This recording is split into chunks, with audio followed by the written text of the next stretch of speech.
life. I remember having this conversation with my coach saying, crying, I'm like, I'm gonna stop it. I can't do it anymore. I don't want to be a top 10 player just to be a top 10 player. I want to be a consistent one. I want to deserve my spot. And the same thing goes for world number one, you know. We went through tough times because people couldn't believe that the Tunisian team could make it. When I got married, you know, they said that I'm gonna stop tennis because I'm gonna be a housewife, I'm gonna stay at home. I was like, no, that's not how it works, you know.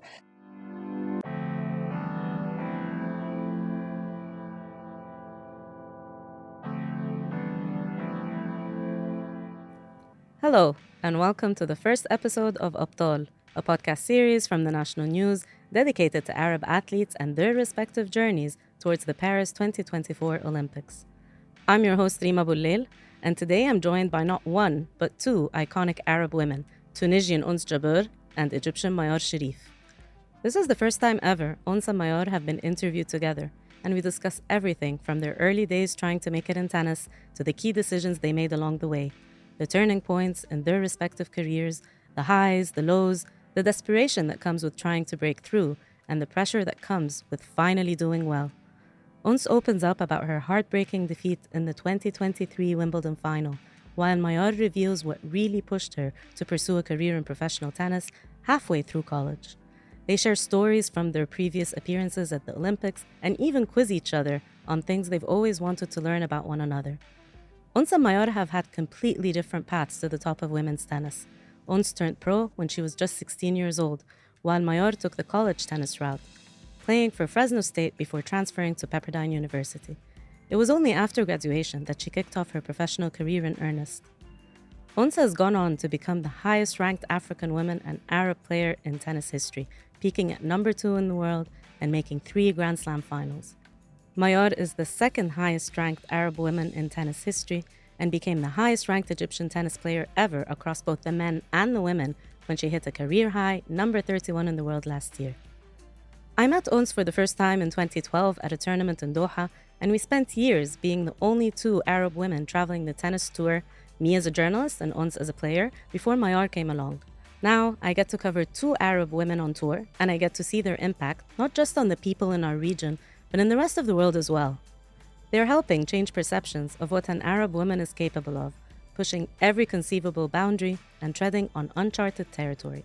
We recorded this episode a few months back, and I can't wait for you all to hear what they had to say.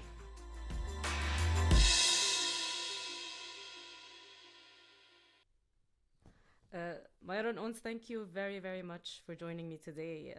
I really feel truly privileged that you're both talking to me at the same time. I've interviewed each one of you many, many times, but this is the first time I get to speak with you together. I don't know if you've ever been interviewed together.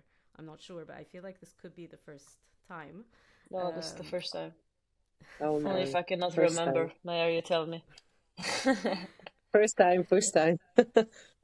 That's why I feel really lucky, and I really appreciate that you guys both took the time to do this. You've both taken very, very different paths towards professional tennis and the top of professional tennis, and you've each ended up making history in your own right. And I would love to hear from both of you about your journeys, the obstacles you faced, the choices you had to make. I'm sure there were many difficult choices in order to pursue your dreams in this sport, and the barriers you had to break along the way. Onsa, I'd like to start with you. How young were you when you decided to pursue a professional career in tennis? And what were some of the key decisions you and your family had to make in order for you to pursue this? I think it was around the age of 12 or 13. I was convincing my mom to let me go study in Tunis. We had like a high school where you can study and play tennis at the same time. So you have like a program.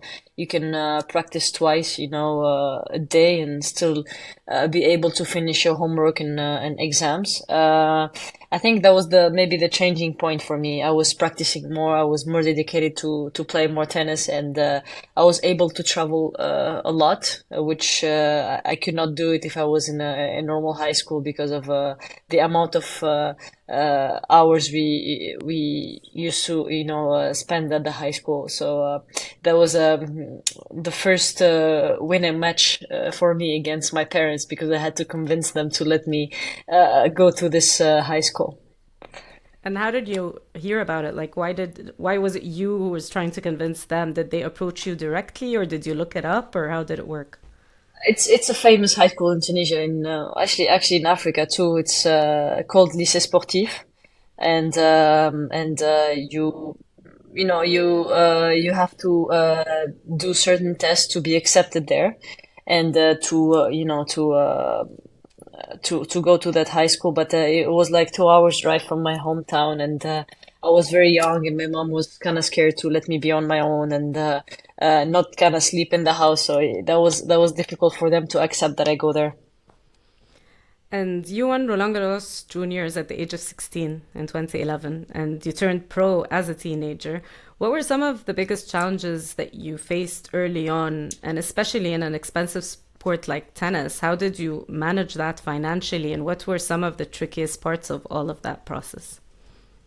I think there's so many things, and I believe like every tennis player would struggle financially, having like a professional career. For me, it was finding the way to pay the coach and everything, but also the injuries that didn't help so much, because I was injured. I had to do operation early in my career. In when I was 15 or 14, I had to start to do my first operation on my wrist, and that was very tough. And I didn't know if I could just be able to come back stronger. So obviously the ITF helped me a lot to be ready, and to kind of pay a little bit for my coaches. And I struggled a bit going from juniors to professional, but it's completely normal. I'm happy that my country was there for me.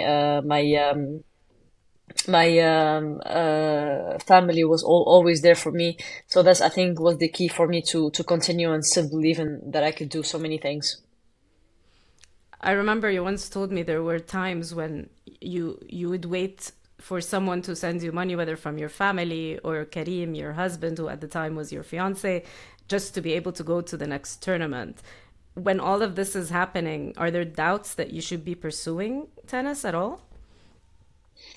I think not really, because I was already like so into tennis, like I was there, So I believe like if I took money from my brothers or sister or Karim, it's like a debt to me, and I need to give it back. I had so many. I had some businessmen that they wanted to make a deal, which I found very unfair, because they give you some money and then they take 400% more after, which I couldn't find it very easy. So I chose another path to take a little bit of money from my family, and Kareem, and be able to continue. And they believed in me.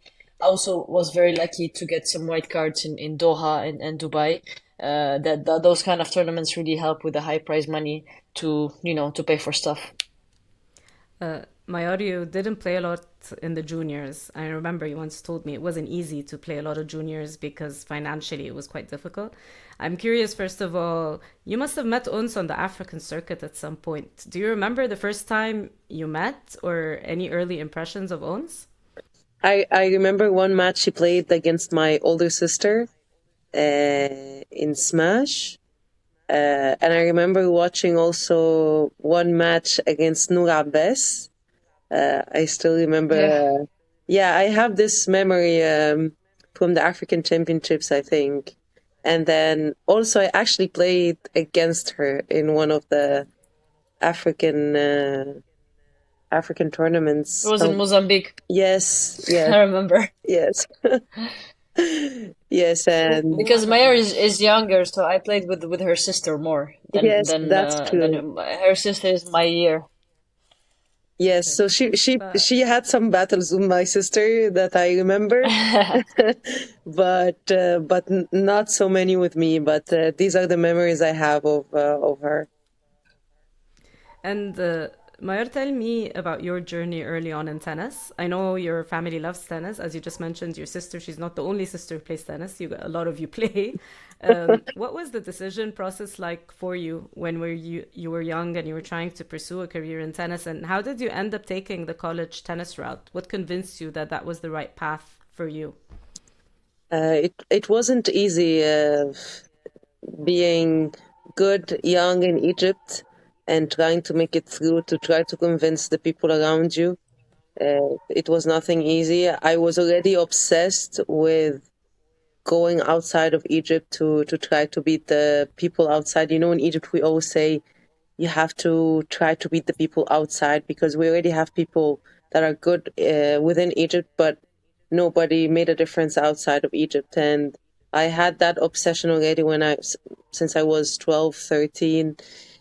And I loved traveling from the first time I traveled. So I think the first time my older sister traveled, she was crying.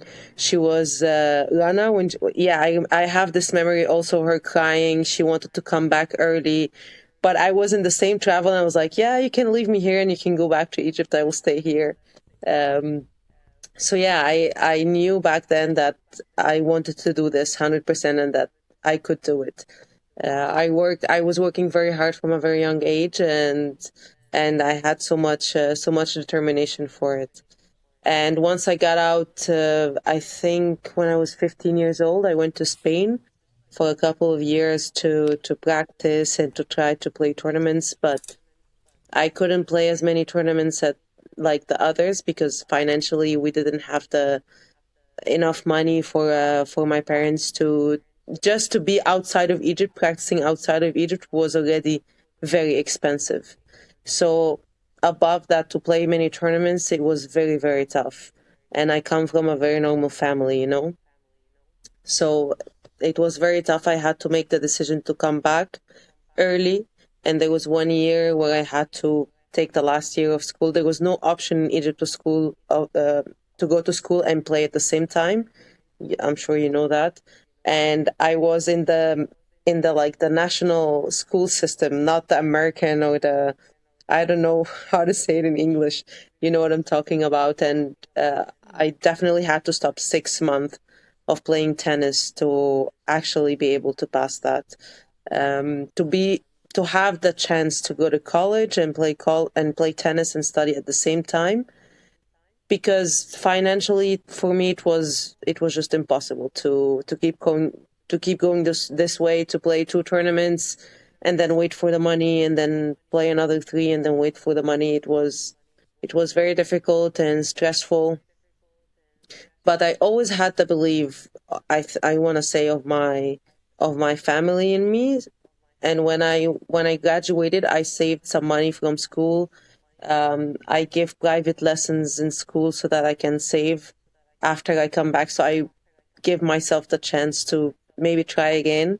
And looking at Ons, I remember so well, looking at Ons and seeing her getting to 150, 130, and then breaking that. I was still in college. And actually my first 2 years, I was thinking I'm just gonna take my master's afterwards and I'm not gonna play tennis. But then I saw her going and going and going, and then my mind started changing. And also I saw other players, but I had my eyes always on Ons, to be honest. And then my mind started changing and I wanted to graduate as fast as possible to go on and play. I was texting Justo in my 3rd year. I was like, that was my coach when I was in Spain, who's with me now. I was like, I want to try again. I want to give it a shot, and I was so excited. And my last year, I think after my last year, Ons did that quarterfinal in Australia, and that was just firing. You know, I was like, I need to do this. And then after I graduated from college, I remember I had this conversation with my coach. My first 3 months, I wasn't winning many matches, or 4 months. I remember having this conversation with my coach, crying, I'm like, I'm going to stop it. I can't do it anymore. I'm financially unable to do it. And there's no chance playing 15Ks and 25Ks. I can afford to to to pay for this, to pay for him, to pay for my life, because I took my bag and I went to Spain where my coach lives, and I planted myself there to try to make it for tennis, And my coach decided to help me at this point. I don't know if he was crazy or or what he was thinking, but he actually helped me financially. He said, "Don't worry about it. I'll help you." He didn't take any money from coaching me. He didn't like put any pressure about giving any money back. He just had the confidence and the belief. He had so much belief in me, more than myself, that made me really push and push through. And until he had no money anymore. So we both knew that I had to do it as fast as possible so that I could actually have a shot. And after a year, I remember I got from 0 to 190 or 189.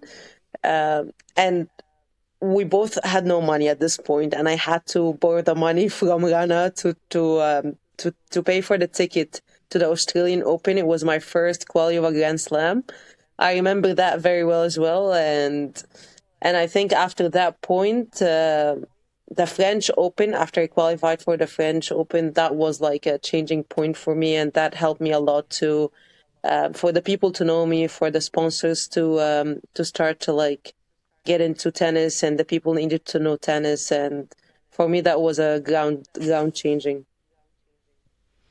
I find both your stories incredible because many other people would have quit, but that's something that I feel that's very common between you two, is that like no matter the circumstances, you kept going. Once I'm curious for you, was college tennis ever on the table for you, or you never even considered it? I got some offers, but never really considered it. For me, I my goal was to graduate from high school, and from there full on tennis. Obviously, it wasn't easy convincing the parents that I will do tennis. Like, you know how they think. What if you get injured? What if this? What if that?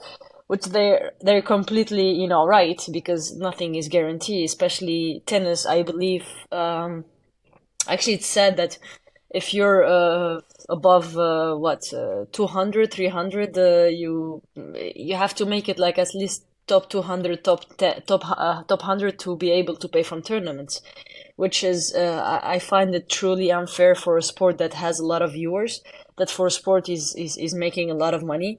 So for me, I also try to push for this. It's impossible to make a living out of tennis, which doesn't make sense with what we produces with media rights and everything, and with all the bettings, which drives me crazy.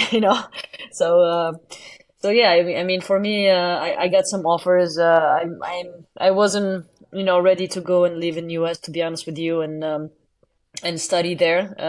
For me, I wanted to play tournaments, even though I sometimes I had no idea what I was doing. Sometimes I just went with the flow. I was losing a lot, but again, I didn't give up. I always take money from from my brother and sister, and they didn't approve most of the time. The things that I was doing. So I was like, don't worry, I'll give you back. And honestly, I had no idea how to give back at the time. It was like I basically not making anything, Now you but yeah, should give you them you back have with to. I some believe you interest. have to.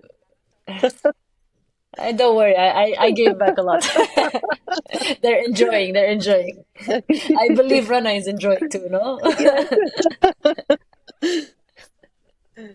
Yeah.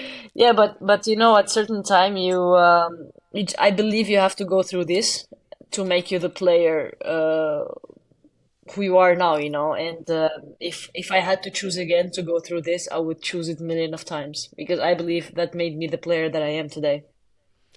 So this actually brings me to my next question. If someone asks you, how did things finally come together for you? If someone asks you, what is the main reason you managed to become a world number two, a multiple time Grand Slam finalist, what would you say now? I I I think that's not one main reason. I believe that the struggle, the good feelings, the sad feelings that I went through during my career made me the player that I am today. Meeting with some good people, with some bad people, they want to take advantage especially now of your success, saying that they always been there, which no, I'm sorry, you never been there. There is a lot of those, which is sad because I think in Tunisia, those people exist a lot, and I believe that those people are preventing a lot of athletes to become the athletes they want to become, and it's sad because, I mean, tennis, we are lucky because if you make it at certain level, you can earn your prize money, you can pay for your own things. Other sports, they cannot do that, and they work so hard for example, to prepare for the Olympics, every 4 years. I believe tennis, we have Grand Slams, which is 4 times a year, which is very important, So for me, there was a certain turning point in 2019. I was playing good, had a good ranking around 50 or 30, and I was like, I look at my coach, I was like, I'm sick of losing against top 10 players, even though I know that I can be a top 10 player. I've beat them so many times, and I believe my level is there. And I'm like, as soon as I said it, like, I'm done. I want to be a top 10 player. Like, that's my goal now, and I'm gonna do everything. And for some reason, like, the mentality changed, the everything, the doors were opening in front of me. I've met some people in the way that helped me a lot.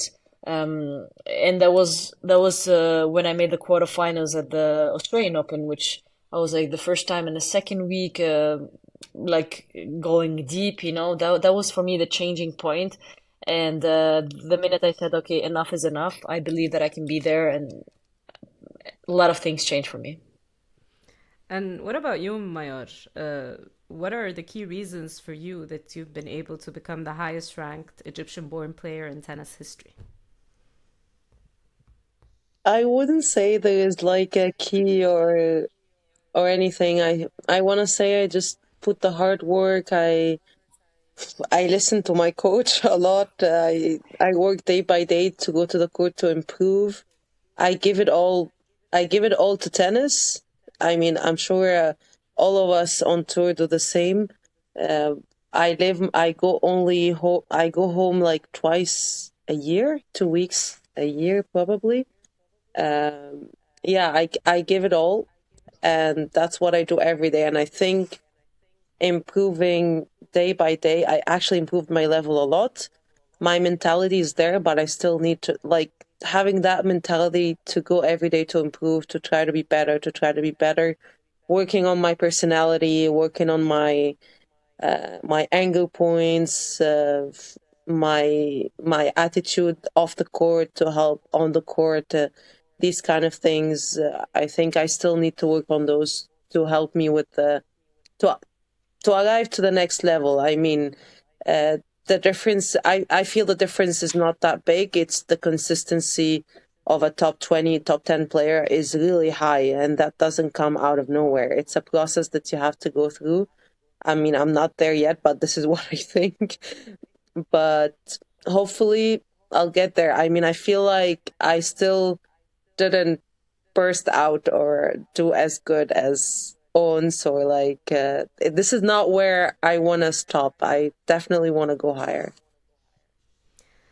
And once you've had to deal with expectations from a very young age, I'm curious, when was the first time you realized this was going to be something you had to deal with your whole career? Um, well, definitely dealing with myself, because I put a lot of pressure on myself, and I think I always try to be tough with myself. And then I met a very nice guy who's helped me, a reflexologist, who helped me a lot, and told me to be like easy a little bit on myself because it wasn't gonna, help me get what I need to be. And that's, when I start giving myself more chances, if I win that match, if I lose that match, it's okay. It's part of tennis. You have to keep improving. And I try to be more patient, and I'm not a patient person. I'm learning to be. I believe I'm patient in certain things, but expecting myself to do good like very quickly, that what didn't help much. I need to take the time to become the player I want to become, And I think I told you before in some interviews, I don't want to be a top 10 player just to be a top 10 player. I want to be a consistent one. I want to deserve my spot. And the same thing goes for world number one. If I want to be a world number one, I want to be good at that job, kind of, of maintaining that title. I just don't want to just hit the number one for a week or two and then just, goodbye. And Mayur, I'm curious, how has the process changed for you in terms of dealing with expectations? Because this year, for example, you had a deep run on a Masters 1000 in Madrid. You beat top 10 player. It wasn't the first time you've beaten a top 10 player, but you're showing a certain level where I'm sure whether it's from the inside or from the outside, expectations are becoming higher. How has the process of dealing with expectations changed for you? I'm still in that process. I'm not fully, I didn't learn how to deal with that yet, the best possible, because I haven't been in these situations many, many times. Obviously, the result of Madrid, I needed that as a tennis player and as a person to just know that I can go deep in those big tournaments. It gave me a lot of confidence and it gave me a lot of self-belief. But I fell in the trap of like going to the next tournament, having a lot of expectations, playing very nervous on the court, losing just because you go to the court, you expect yourself to win. That was definitely a lack of experience. So again, I'm still in that process of learning. I don't have many experiences where I did amazing results and people are just waiting for me to go to top 10. I'm still learning, and I'm still not good at it. That's why I am where I am today, and hopefully I'll get it better. Ons, can you relate to that? Do you remember a time where you fell in that trap? It's always difficult because you feel the pressure when you make a good result, and everybody's expecting you to play good. And that's one thing I did learn, not to see what people are expecting from you. People could say whatever they want. They don't know what you're living every day. They don't know how you wake up, but yeah, I understand, plus Madrid and Rome, for example, for Maillard was completely different conditions. You shouldn't be hard on yourself because it was completely different two tournaments. It's like playing on clay then going on grass. It's crazy there, and I understand you shouldn't be hard on yourself. It's completely normal. You If you said like you're gonna learn from it, I think that's a big step for you.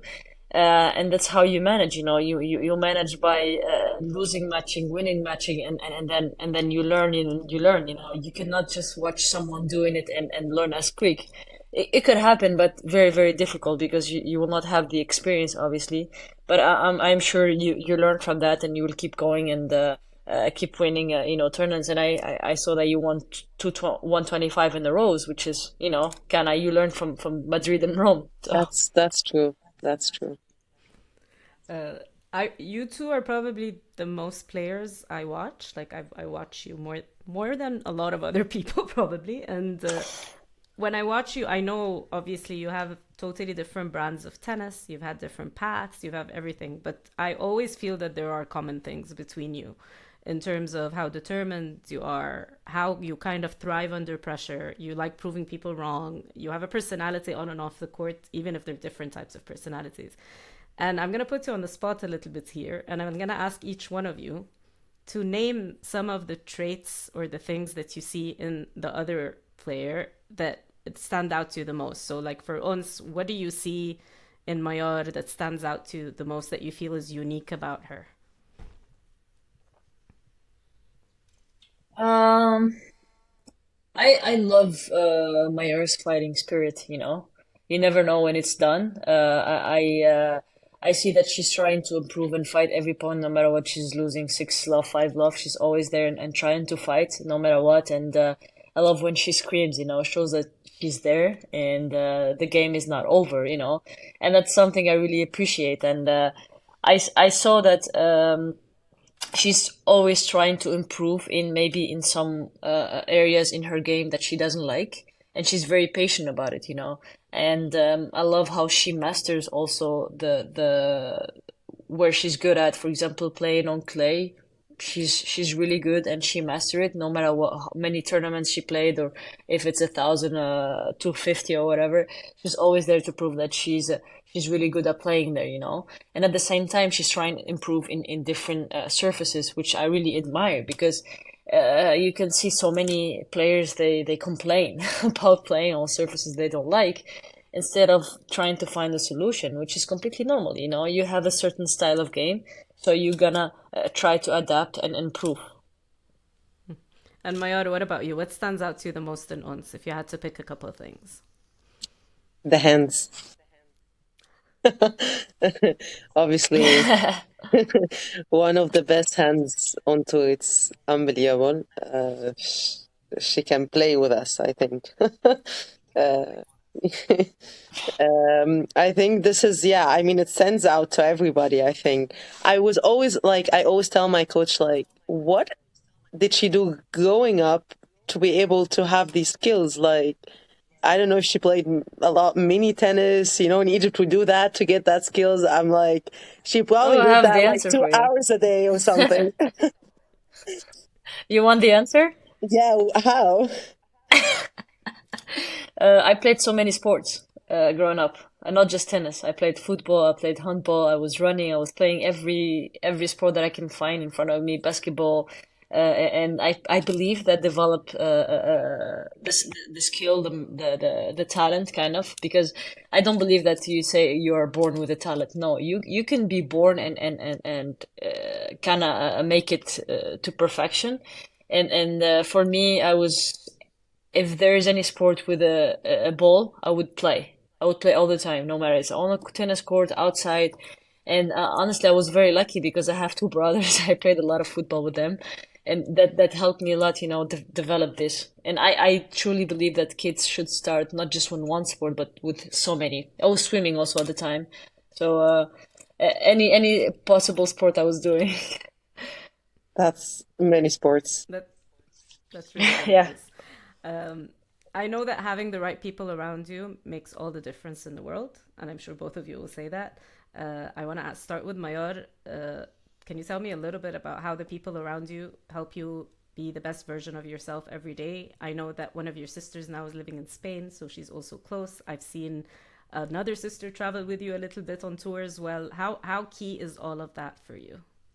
I mean, it's very important because at this point, I'm just I live outside of Egypt, and my sisters for me, I think I love them the most in my life. They help me with everything. Whenever I ask them to travel to come help me, they do. It's very tough mentally to go week after week after week without seeing your family. So for me, it's very important for them to come and just be with me because I love being with them. And I grew up in a house where I have three sisters, and we're always laughing, we're always playing or fighting, you know. So I'm used to like people with me, and being here in one room week after week sometimes is quite boring. So so yeah, they help me a lot with that, and for me also one very important person is Justo. He's my family in Spain. His daughters are very close to me. His wife is very close to me too. They all help me in a way. His wife helps me with things off the court. The girl that comes clean the house cooks for me after practice. Whenever there's a chance, Justo's parents are with me as well to make me feel like I'm at home. So I feel like I'm at home in Spain. It's like my second home. And that's something I think that Justo built for me on purpose, of course, because he makes me feel like I'm his family. And once you have a very tight knit group, your husband Karim, who's also your fitness trainer, Aysam Jaleli, your head coach, Melanie Mayar, psychologist. I love Melanie. I love her. I want my own sessions with Melanie. You have to What's pay the me. I know, right? It has to, through you, you get a commission. What's a key element of Team Ons that like how what does one person need to be? What's a certain trait they need to have to be part of Team Ons? Um, yeah, loyalty. and I'm all about being loyal, me for them and them for me. And this team started like very small and got bigger, bigger, bigger with the time, which I'm very proud of because again, Mayar was saying family, family. Family is the most important thing, and I believe my team is my family. Isam we know from a very long time. He even knew Karim before me. He used to play and knows, you know, what it's like. We went through tough times because people couldn't believe that the Tunisian team could make it, you know. It's, for example, it's all about the nationality, which me and Mayar, we're trying to change a bit because you don't have to be American or French to be a top 10 player. No, you can be from Africa to do that. And it's the same thing works for the coaches, for fitness coaches, and Melanie is becoming Tunisian too. I've told her like, you're the Tunisian. We try to make her eat spicy food, you know, teach her some words in Arabic, and it's funny because I feel a great connection with her. I knew Melanie in 2016 or 17, and the journey just started, you know. And you know, again, people try to judge what we are doing, but they have no idea what the work we are doing, either with Isam, Karim, or Melanie. So these things take time, you know. You cannot trust anybody very easy, and especially for a psychologist. So yeah, I love working with Melanie. We're improving a lot, and you know, things take time. So you just need to be patient and keep working. One of the things I remember about Melanie when I was speaking with her is that how she kind of urged you to embrace the weight of expectations and to embrace having the role of the first African to do this or first Arab to do this, and I can definitely see it in you that this is something that, because you get asked about it every single day in every single press conference.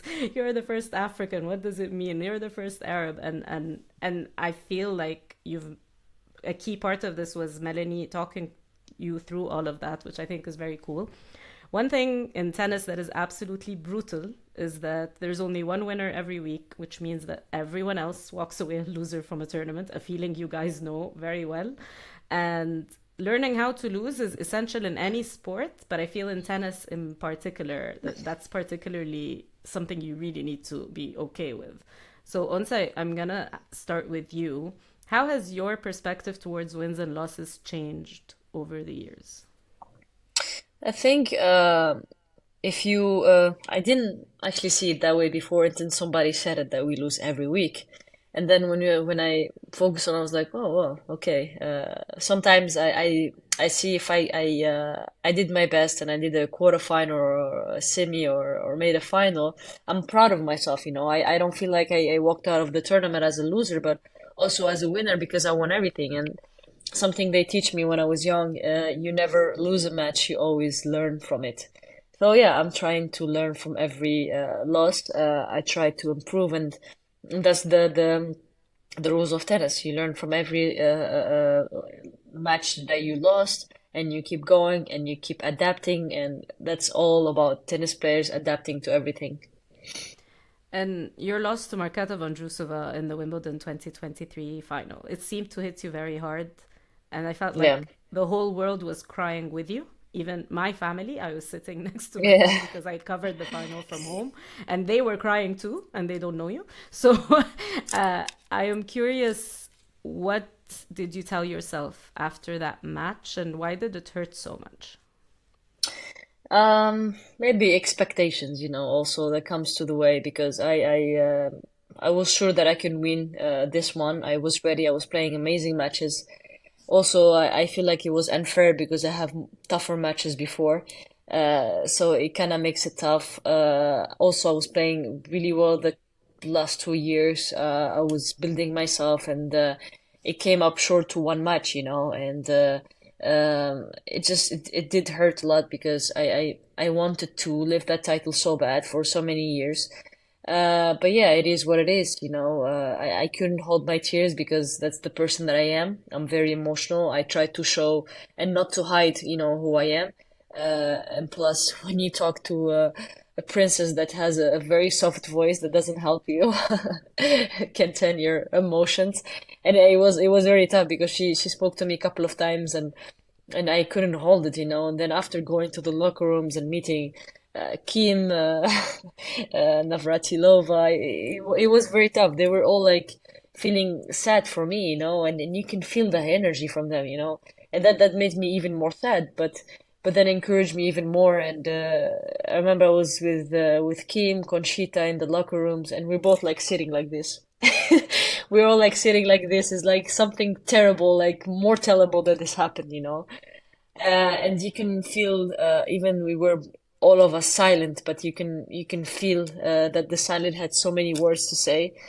Yeah, I just also I felt like I disappointed my team because I was the one holding the rack and I was the one doing everything, and that maybe hit me the most, you know. Seeing my team up there, I couldn't really look at them, you know. I was like this. I was focusing on myself and focusing on what I have to do and get through that trophy ceremony.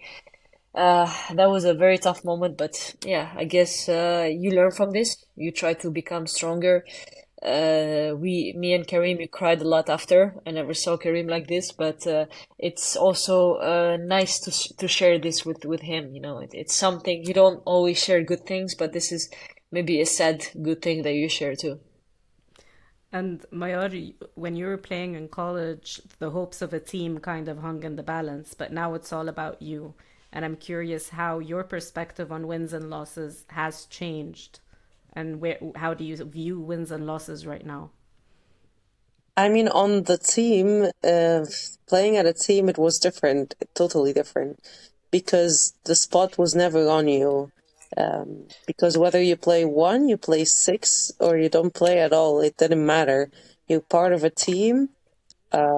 You win, yeah, it's a point. You lose, that's we lost a point, and and that was it. The pressure was not that high.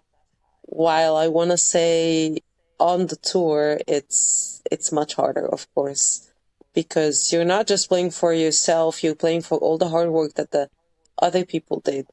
Your coach, all the hours he spent with you, your fitness coach, the whole team. The whole team is you're playing basically with their work, and if you're not doing the things well off the court, which is a lot of responsibility, a lot of pressure of doing the things well. Because if you're not doing the things well, then you're not holding yourself accountable for their work, and then it's a lot of weight to bear, you know, and to go out there and to take that all of that and to take it on the court, it's not that easy. You're both Olympians. Once you've been to three Olympic Games, London, Rio, and Tokyo, and Mayar, you made your Olympic debut in Tokyo. Mayar, how different did the Olympics feel for you compared to other tournaments on tour? It was special, I think. I didn't get the full experience because of COVID, but it was still very special and very different. It didn't matter if you were like the best player in the world in that sport, or it didn't matter. You're just walking through the best athletes in the world, and it's just an amazing feeling just to be there. While being there is not enough, and then you're like, yeah, I want to do this. Is such a huge privilege to be here, and you want to do well. You want to do well for your country. And to be honest, I can't wait for the one next year. And did you get to, I'm not sure with COVID rules and everything, were you able to like exchange pins or meet other athletes Yes. or things like that? Yes, that was my first time, and it was so weird. It was like people would stop you, like people would be running behind you, like, "Yeah, I want your pin," and I'm like, "Man, you just ran all that way to get the pin," because they see that you're from Egypt, and at this point, there's only like five Egyptians in the whole venue. But it was such a nice experience. Finally, I still have that credential with all the pins and all the pins they give us with the respect, and they give us like six different pins. I still have all of those. Justo has in his home, like, he called it his museum. He put all my trophies and every nice memory from the tournaments in his house. And nobody can take those away from him, believe me. That's awesome. Ons, you must have plenty of stories, I'm sure, from previous Olympics. I know that you once met Kobe Bryant and LeBron James in Rio, if I'm not mistaken. I think there's a bit of a I funny met story Kobe. there. I Kobe, met right? Kobe. Yeah, I went to watch Tunisia, US. They played basketball against each other, and I was like, it's Kobe, and everybody was intense, and he did this to my hand, and I was like, I didn't wash it for like 5 days maybe. It was very awesome, and one of the teams from Tunisia, they gave me a ball to hand it to the players so they can sign it. So I was on ball duty for autographs, and yeah, the pin exchanging the pin, I think is the mandatory thing that you do in the Olympic game. Like when you go there, I remember once I exchanged a pin with Serena, like here you go, my friend, and she's like, thank you, my friend. Yeah, Tunisian and Egyptian pin are very, I think, wanted in Olympic sports for sure. It's a rare commodity, yeah? That's Yeah. cool. It is. So we're seeing more Arab women excel in world sports in general. In Tokyo, for example, out of the six Egyptian medalists, three were women, and actually the only gold medalist was a woman, Feriel Abdelaziz, in karate. Tunisia in 2016, two of the three medalists were women. We've just seen the Moroccan national team do really well in the Women's World Cup. They made it out of the groups into the knockouts. Mayad, how does it feel to be part of this big shift in women's sport that we're witnessing in the region right now? To be honest, it's a privilege. It's a privilege just to be in my situation right now, but also it's a responsibility that I want to push people more. I want to push the next generation, especially back home, the belief they can have to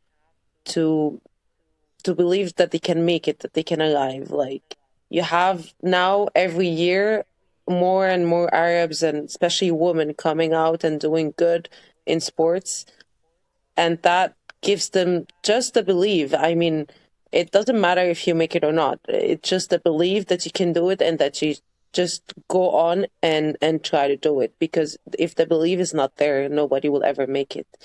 And that just, I think, by the years, it will be more and more and more women and more Arab athletes going and making the high ranks in other sports as well.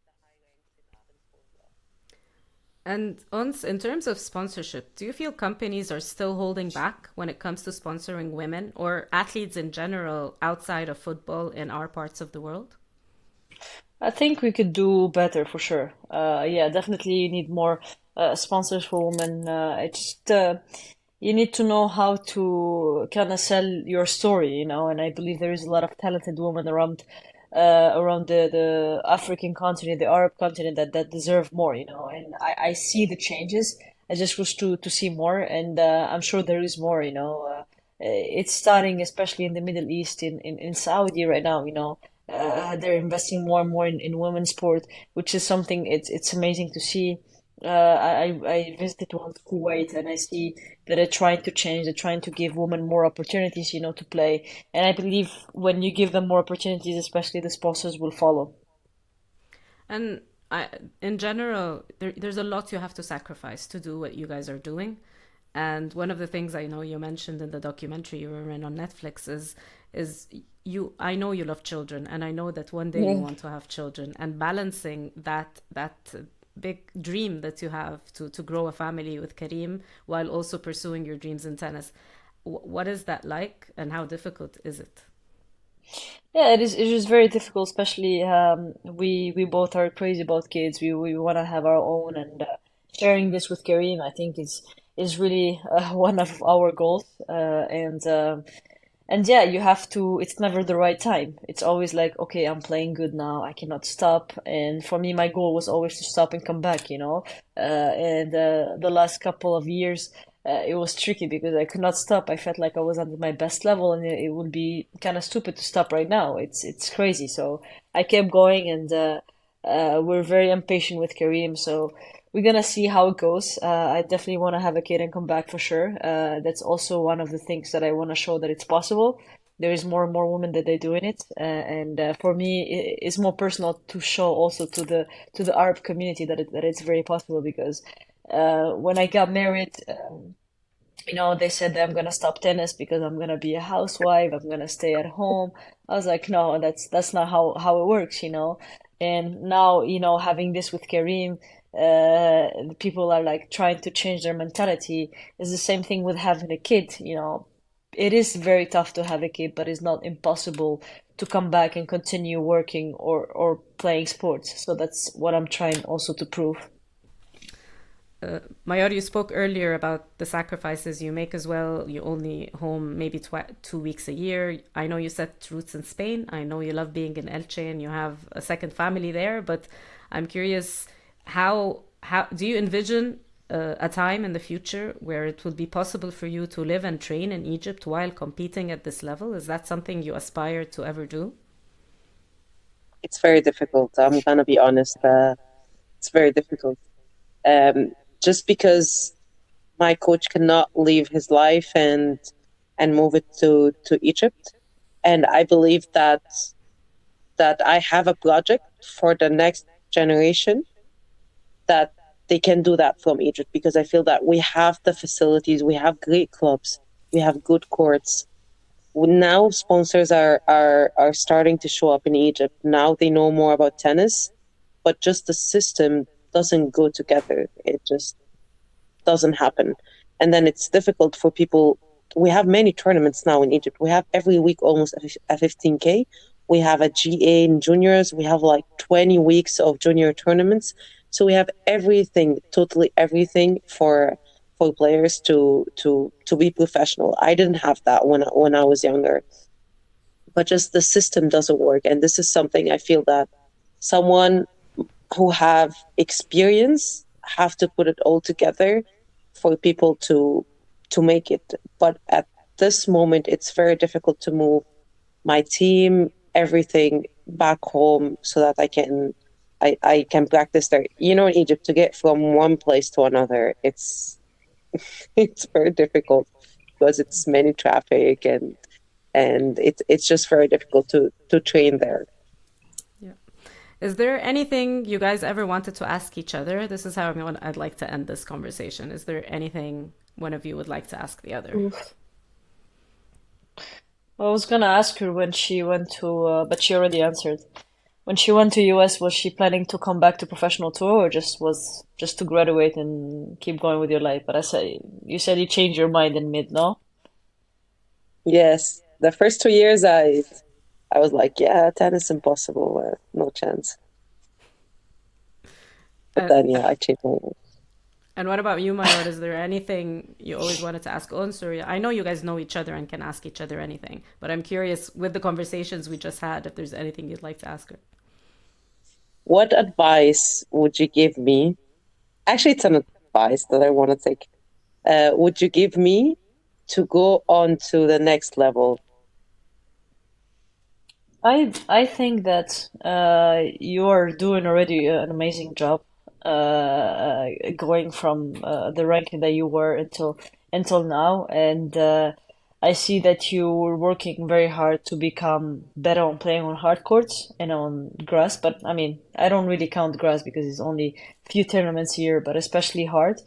I feel like you have more aggressive game, which is really amazing. And I'm gonna say this, like, you really truly should believe that you could be very good in playing on hard courts to be able to play like good in there. And if you truly believe that, just imagine that you are, because you can see so many players, they have different game style, but still play good in different surfaces, right? I don't see why you cannot do it because you have a great mentality, you have a great fighting spirit. You just have to keep going and find that small details that makes you you and that you proved it before. You have won a lot of great matches on hard court. You just need to believe that you can be in quarterfinals and then be in finals and then win the tournaments. You just don't stop in that area. I truly believe that everything starts with believing. and then everything will unlock. You would know more things about yourself because I know you, but I know you from outside, and I don't know what's happening really with you and with your team. But once you know that, and once it will click for you for sure. Advice take. 20% out of prize money if this works. The next hardcore tournament, we'll keep an eye on.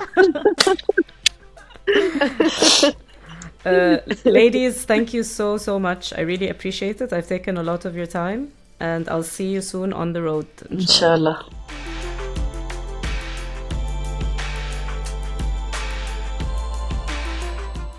I love this conversation with Onsa Mayar, who showed us that there is no singular path towards success in sport. It was great to see how much they support and respect each other, and it's obvious they are both extremely ambitious and are not content with what they've achieved so far in tennis. Thank you for joining us, and stay tuned for a brand new episode of Abtal next week.